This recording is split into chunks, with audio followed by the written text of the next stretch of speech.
Whether you're stranded in the Amazon rainforest with 0 bars and a dream, or you're simply out on the town with a phone you forgot to charge, like me, not having access to all of your tech can be incredibly stressful. But have no fear, because our own Dan Howley is here with some important tips for you on this week's edition of Tech Support. Dan, you were on vacation last week. I hope you had a great time, but you actually had some tech issues yourself. What happened? Yeah, I was away in Ireland and Scotland, as you can see from this incredible tan that I have right now. And there was a third-party outage with a provider that actually provides roaming services for Verizon, AT&T, and T-Mobile users outside of the U.S. And so while I was traveling, internet just went down for us entirely, and we couldn't connect to anything when we were out and about in cities that we really don't know.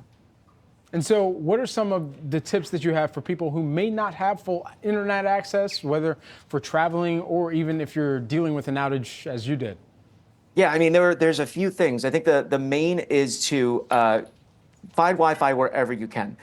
Before we would go out, we would use Wi-Fi to look up where we were going, to make reservations, to order a cab. When we were out, we would stop at cafes or restaurants, sneak into a bar, and then try to grab the Wi-Fi there and use it to continue on our journey wherever we had to go, look up what we needed to, check our Airbnb status, things along those lines. It was, a little harrowing at times trying to figure things out.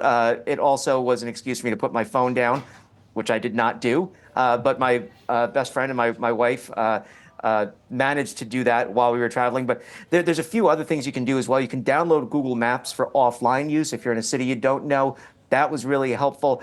You can also do things like use Apple's satellite messages or messages over satellite. That's going to be coming in the fall. Right now, they have emergency SOS. So if you are truly stranded somewhere and you have no network connectivity, that's something that you would probably use. It connects you to emergency services. It's not something to be like, oh no, I can't find where the restaurant is that I'm looking for. That could be something that you would use Apple's upcoming messages over satellite service would be used for. And we only got about 30 seconds left. What about connectivity issues, whether that's a problem with the network, your phone, or your account? Yeah, I spent probably 2 hours resetting my phone over and over and over again. That's usually the first thing to do, start and restart your phone. Then if you have other connectivity issues, you can actually reset your network settings entirely in your phone. That's something that's pretty easy to do. Unfortunately, that didn't work for us because of this larger outage.